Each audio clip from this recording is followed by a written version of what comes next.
Hey everyone, it's Keighley here, and I'm so excited to be sharing this process video today. I've been asked to be guest designer for Pretty My Page. For anyone that hasn't heard of Pretty My Page before, I will add the links in the comments below. But basically, Pretty My Page is a shop run by Lisa Jane. She sells digital and pre-cut cut files. So for anyone that doesn't have a cutting machine, you can buy some cut files to have a go with some of those. She designs some of her own cut files, as well as she also does some pre-cuts of Paige Evans cut files and many more. So it's definitely worth having a look if you don't have a cutting machine and would like to have a go with some of these die cuts.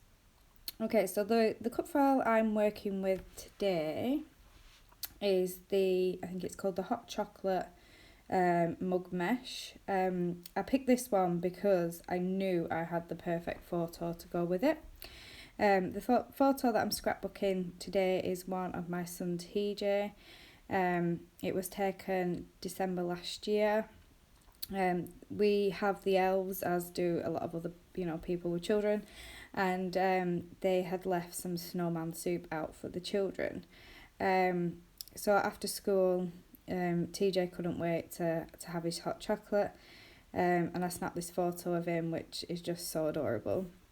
TJ loves hot chocolates. He was drinking hot chocolate in the summer. It's definitely one of his favourite drinks.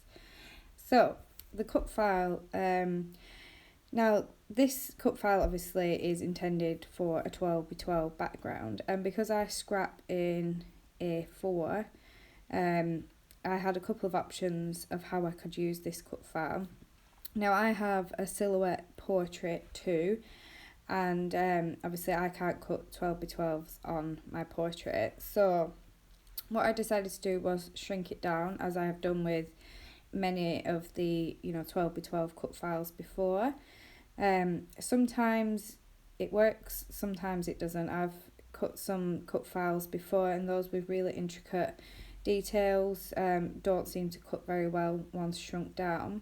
But this cut file cut beautifully. I was so impressed, even though there's a few smaller areas within the cut file where the mugs join and things like that, but it cut out beautifully. And as well, I'm having a few issues with my mat at the moment. I do need to replace it, so it's not very sticky, and even though my mat wasn't very sticky, it still cut this cut file beautifully. So I shrunk this down. I think I shrunk it down to possibly about 6x6, because I wanted to use it as a layer behind my photo. So far I've cut out some pattern papers. I'm using the Scrap Squad event kit for our Christmas event that's coming up. And my intention was to use this really bold pattern paper and use this cut file on top. I've cut it in white cardstock because I feel that really pops against the pattern paper. But I also love where the cut file's on top of the background cardstock, the white on white, that I really love that effect. So I was considering popping the cut file up, but because I want to layer some embellishments on top, I felt that gluing it flat would work best, so that it meant it would be less bulky in my album, and I'd be able to add a few foam squares behind some of the embellishments to add different layers. So far, yeah, I've done the pattern paper. I've stuck down my my cut file. I'm so in love with this cut file. And now I'm cutting up some layers to add behind my photo. I've just picked a few different pattern papers from the collection. I've not got much left of this kit because I've been working quite hard on some of the Scrap Squad event layouts. So I have quite a few scraps left over. I'm matting my photo with some white cardstock. For some reason, as I started matting my photo, my camera cut out. I'm having a few issues with it at the moment. It keeps starting recording, I think everything's going fine, and then it's just cutting off.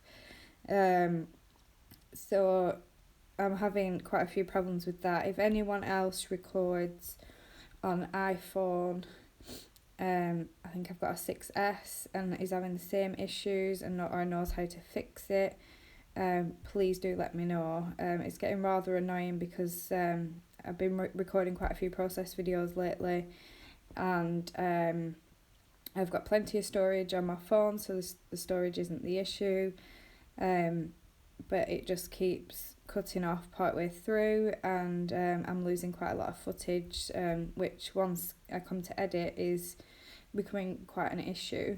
So if anyone does know on how I can sort that out, please do let me know. So I've laid out my embellishments again, and I'm going to start sticking them down and popping some up on foam, and I've got some of the wooden snowflakes on there as well, which I just glue those down. I've got loads of these snowflakes left, but I've used quite a few of them, but for some reason they're just never ending. But obviously, these can be mixed in with, many other Christmas collections within, in the future as well. So they will get used up. And I'd stick the foam on the back of this, and I think, oh, do I want it up here? I do change it. I don't like it up there at all. Plus this sticker that I was going to try in down at the bottom, it was just too red to be next to the Joy sticker, so it kind of clashed, and I didn't like that. So I do add the white sticker at the bottom, popped up on foam, and I glue this mug down, which I actually fussy cut this from some of the pattern paper, which I love fussy cutting. It means you can create more embellishments to work with, with a collection or a kit that you're using. So pop this one up on foam as well, just because it's going to be slightly laid over the snowflake. Sorry about that, someone's beeping outside. And I glue the snowflake down. This is a really simple design, but I think it's really effective, and I think the Cutfile poking out behind all the embellishments and the photo looks really nice. Right, these stickers, I've had a few problems with these. They've got a really thick white border on some of them, so I've cut some of those off. Still leaving, a small white border. But I think when the borders around the stickers are really thick, it makes them really stand out, and I really don't like how that looks, so I've been cutting most of those off, just trimming them down a little bit. And it's just like fussy cutting, so it's quite easy to do. And this was a really simple shape. I think these are supposed to be like little gingerbread star cookie type things. So I thought that worked really well with the hot chocolate theme. I come in with some of the enamel dots now. I've picked some green ones because even though a lot of my embellishments are red, there is some pops of green in there. So I thought I'd bring a few more pops of the green in. And yeah, I like how that looks. I'm trying to think what I do next. I think I come in with my title now. I've gone for a title, it's Hug in a Mug, and I've pulled these stickers from my stash. I've used these on quite a few of the Christmas layouts I've made from our 2018 Christmas. I do like to use the same collection to scrap, a full year, the 2018's Christmas. I like to use the same collection, and then 2017's using a different collection, and I quite like to do that so that it all coordinates and matches really well. These stickers, they do have blue foam underneath, and I've just coloured the foam in with a black marker, just so it matches the collection better, and I really like how that looks. So if you notice, my fingertips might have been a little bit black throughout the process video. Luckily it washes off, so it's not much, not a big deal. And I've just stuck those down underneath my photo and embellishments and the dot for the eye. There's some close-ups coming up. Please do check out Pretty My page if you'd like to get your hands on some cut files. They are brilliant and it's definitely worth having a look. Thank you for watching. Bye.